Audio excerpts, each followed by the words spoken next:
औरंगजेब नाम ही काफी है। जब ये नाम कानों में पड़ता है तो हम सब के जहन में एक तस्वीर उभरती है।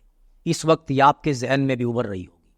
दोस्तों, औरंगजेब को राज सिंहासन सीधा और आसानी से नहीं मिला था, बल्कि उसने अपने पिता और बड़े भाई, जिसे उसके पिता ने साफ तौर पर अपना उत्तराधिकारी घोषित कर दिया था, उनसे जबरदस्ती छीना था। अपनी शक्ति को मजबूत करने में औरंगजेब ने खून के रिश्तों को अपने रास्ते में रुकावट नहीं बनने दिया। उसने अपने बाप को कैद कर लिया और दूसरे दावेदारों को लड़ाई करके खत्म कर दिया। भाइयों के बीच घातक लड़ाइयों की इस क्रूर विरासत का नतीजा ये हुआ कि आने वाले सालों में मुगलों का बहुत खून बहा।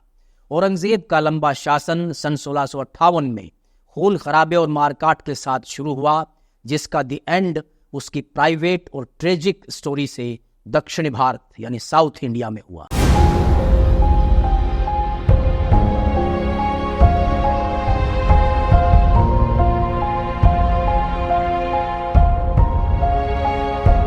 दोस्तों नमस्कार, सत श्री अकाल, आदाब। चैनल को सब्सक्राइब कर लीजिए, हमारा हौसला बढ़ेगा और हम आपके लिए इस गौरवशाली इतिहास की परतें खोलते चले जाएंगे। दोस्तों, मुगल सत्ता को आखिरी बार पीक पर पहुंचाने में कामयाब हुए मुगल बादशाह औरंगजेब में लीडरशिप के अनोखे गुण भी थे। साथ ही लगातार मेहनत करते हुए काम में जुटे रहने की अद्भुत क्षमता थी। तपस्वियों जैसी जिंदगी जीने वाले इस जिद्दी स्वभाव के लेकिन बुद्धिमान मुगल शासक में इमेजिनेशन यानी कल्पना शक्ति की बेहद कमी थी। कट्टरपंथ की खासियत है कि इसके जमे हुए पांव दिमाग में बैठी हुई गलत जहनियत की दलदल से उखड़ नहीं पाते हैं। उसका ये विचार कि वो एक इस्लामी राज्य का कट्टर शासक बनेगा, ना कि भारतीय साम्राज्य का एक मुस्लिम शासक, इसके भयानक नतीजे हुए। औरंगजेब ताउम्र शायद इस बात को समझने में कामयाब नहीं हो पाया कि कोई भी शासन या सत्ता, चाहे वो कितनी भी साधन संपन्न या शक्तिशाली हो जाए, अगर जनता का विश्वास और समर्थन हासिल ना कर पाए तो ज्यादा दिन तक नहीं टिक पाती। औरंगजेब की इस्लामी नीति ने उसकी गैर इस्लामिक जनता की भावना को पराया बना दिया और वो उससे रूठ गई। दोस्तों, वक्त और दौर कोई भी हो, अलग अलग धर्म और मजहब वाले देश पर धर्मांध लोगों का शासन ज्यादा देर तक नहीं चलता। एक ना एक दिन एक्शन का रिएक्शन जरूर होता है। यही औरंगजेब के साथ हुआ। लोगों के मन में पल रहा असंतोष बड़े पैमाने पर विद्रोह का कारण बन गया। उसकी जिंदगी के आखिरी सालों में डर और अकेलेपन ने उसको बुरी तरह से घेर लिया था। आपके कर्म आपको छोड़ते नहीं हैं, चाहे आप किसी बड़े साम्राज्य के बादशाह ही क्यों ना हो। अपने आखिरी वक्त में अपने बेटों आजम और कामबख्श के नाम उसने कई पत्र लिखे जो उसकी मन की स्थिति को बयां करते हैं, जिससे उसका डिप्रेशन और मायूसी साफ झलकती है। औरंगजेब अपने लिखे पत्रों में कहता है कि मैं अकेला आया था और अकेला जा रहा हूं। मैंने देश और लोगों का कोई भला नहीं किया और अब भविष्य की कोई आशा नहीं है। फिर उसने कहा कि मैं अपने साथ अपनी गलतियों का बोझा लिए जा रहा हूं। अपने कर्मों की सच्चाई को उसने समझा और अपने सेल्फ एनालिसिस को भी बड़ी ईमानदारी के साथ किया। लेकिन तब तक बहुत देर हो चुकी थी। उसने अपनी कब्र को बिल्कुल सिंपल रखने का हुक्म दिया। उसने कहा कि मेरी कब्र को देखकर ऐसा नहीं लगना चाहिए कि ये उस बादशाह की कब्र है जिसके हुक्म से एक वक्त लगभग पूरा हिंदुस्तान चलता था। उसका कहना था कि चाहे बादशाह हो या फिर एक आम इंसान, सबको एक दिन मिट्टी में मिल जाना है। तभी आप देखेंगे कि आज भी महाराष्ट्र के खुलदाबाद में उसके मकबरे में उसकी कब्र कच्ची है, जिसको चादर से ढका जाता है और उसके ऊपर छत नहीं है, वो बिल्कुल खुला है। Professor V.H. ग्रीन लिखते हैं कि जंग कभी भी फायदे का सौदा नहीं होती है। ये सबसे बुरा काम है और सरकारों को ये बात समझ लेनी चाहिए। मराठों के खिलाफ औरंगजेब का दक्षिण संग्राम नेपोलियन के स्पेन अभियान की तरह उसके खुद के अनगिनत लोगों की जिंदगियों को लील गया। उसको सफलता नहीं मिली, वो सफल हो ही नहीं सकता था। सन 1681 से लेकर अपनी आखिरी सांस तक, साल 1707 में लगभग 26 सालों तक वो अपनी राजधानी से 1000 मील दूर फिजूल और विनाशकारी जंगें लड़ता रहा। और उधर राजधानी दिल्ली में एक ऐसी नई पीढ़ी बढ़कर बड़ी हो गई जिसने अपने बादशाह को कभी देखा ही नहीं था। एक ऐसी नीति उसने अपनाई थी जो फाइनेंस, आर्मी और एडमिनिस्ट्रेशन तीनों मोर्चों पर राज्य की व्यवस्था को तबाह कर देने वाली थी। इसने एक बड़े और ताकतवर मुगल साम्राज्य के पतन के बीज बो दिए थे। नॉर्थ में राजपूत विरोधी बन गए, पंजाब में सिख और ब्रिज के इलाके में जाट उठकर खड़े हो गए। दिल्ली से औरंगजेब की अनुपस्थिति इनके लिए एक सुनहरा मौका थी। आज बात करेंगे जाटों की, जो देश के बगावती रंगमंच पर थोड़ा लेट आए, लेकिन उन्होंने अब मौके को बड़े जोश और दृढ़ संकल्प के साथ पकड़ लिया, ये सोचे बिना कि इसकी कीमत क्या चुकानी पड़ेगी। यह अद्भुत संयोग है कि जिस साल यानी 1707 में औरंगजेब ने आखिरी सांस ली, उसी साल महाराजा सूरजमल का जन्म हुआ। शुरुआत में बात उन योद्धाओं की जिन्होंने जाट साम्राज्य की नींव का पत्थर पहले ही रख दिया था। दोस्तों, जाट कौन थे और कहां से आए थे, इस विषय पर इतिहास में कई तरह के मत हैं, इसलिए इसके ऊपर फिर कभी चर्चा करेंगे क्योंकि वो एक अलग विषय है। कुंवर नटवर सिंह जो एक मशहूर राजनेता भी थे, अपनी किताब महाराजा सूरजमल में जाटों की कुछ पहचान बताते हुए लिखते हैं कि वो जन्मजात एक श्रमिक यानी कमेरा और योद्धा था। ये अपनी कमर में तलवार बांधकर खेत में हल चलाता था। नटवर सिंह कहते हैं कि अपने घर बार की रक्षा के लिए वो एक क्षत्रिय की बजाय ज्यादा लड़ाइयां लड़ता था, क्योंकि आक्रमणकारियों के आने पर वो अपने गांव को छोड़कर शायद ही कभी भागता हो। अगर हिंदुस्तान पर चढ़ाई करने जाते हुए किसी आक्रमणकारी ने जाट के साथ बुरा व्यवहार किया या उनकी स्त्रियों के साथ दुर्व्यवहार किया, तो उसका बदला वो उस आतताई के काफिले को लूट कर लेता था। उस वक्त के किसी जाटों के गांव को देखें तो वो कुछ ऐसे लोगों का एक छोटा सा गणराज्य होता था जो एक दूसरे को बिल्कुल समान मानते थे। दूसरी ऊंची जातियों के हिंदुओं ने हालांकि जाट की मान्यता और अधिकारों को नजरअंदाज कर दिया हो, लेकिन इसके बावजूद भी ये बात उसको अपनी खुद की नजरों में कभी गिरा नहीं पाई। औरंगजेब के राज सिंहासन पर बैठने के बाद कुछ ही सालों के अंदर जाट पहले तो उसके लिए झल्लाहट और उसके बाद परेशानी का कारण बने, और आखिर में तो वो सम्राट और साम्राज्य दोनों के बूढ़े होते शरीर का कांटा ही बन गए थे।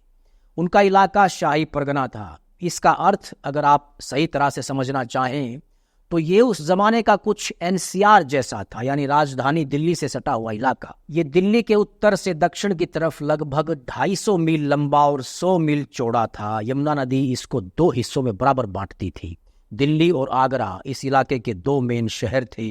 वृंदावन, गोकुल, गोवर्धन और मथुरा जैसे नगर भी इसके अंदर ही आते थे, जिनमें हिंदुओं के कुछ बहुत पवित्र तीर्थ स्थान और मंदिर मौजूद थे। ईस्ट में ये गंगा तक फैला हुआ था और साउथ में चंबल तक। अंबाला से आगे उत्तर की तरफ ये पहाड़ों तक फैला हुआ था और पश्चिम में मरुस्थल इसकी सीमा हुआ करती थी। ये पूरा इलाका कहने को तो बादशाह औरंगजेब के शासन के अधीन था, लेकिन एक्चुअल में कुछ सरदारों और मनसबदारों में बंटा हुआ था।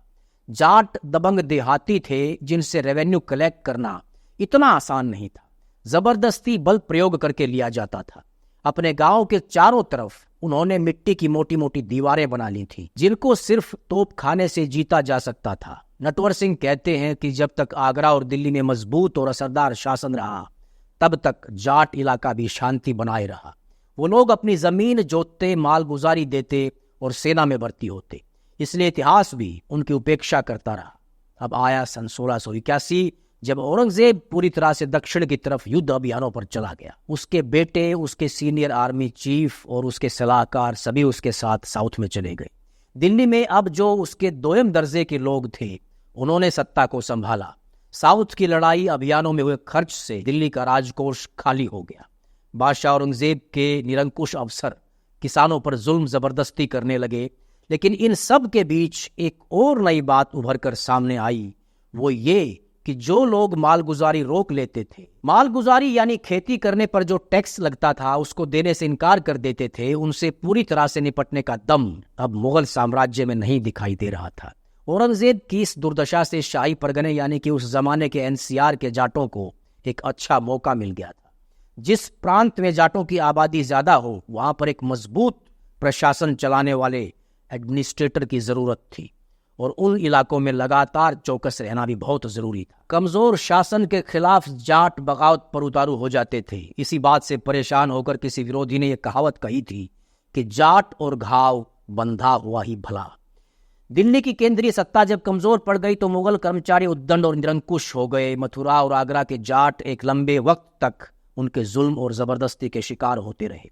वहां का एक स्थानीय फौजदार मुर्शिद कुली खान तुर्कमान अपनी धूर्तता और अय्याशी के लिए बदनाम था। उसके इलाके में कोई भी सुंदर महिला सुरक्षित नहीं थी। उसके पास काफी बड़ा रनिवास था, यानी जहां पर वो औरतों को अगवा करके रखता था। जाहिर है कि वो छटा हुआ बदमाश था। श्री कृष्ण जन्माष्टमी पर गोवर्धन में एक मेला लगता था जिसमें हिंदू श्रद्धालु आते थे। मुर्शिद कुली खां हिंदुओं की तरह माथे पर तिलक लगाकर और धोती पहनकर उस भीड़ में जा मिलता था। जो ही किसी सुंदर महिला को देखता, तुरंत ही वो भेड़ों के रेवड़ पर भेड़िए की तरह झपट कर उसे उठाता और ले भागता। नजदीक ही यमुना पर उसके आदमी नाव लेकर तैयार रहते और उस महिला को नाव में डालकर तेजी से आगरा की तरफ भाग जाता।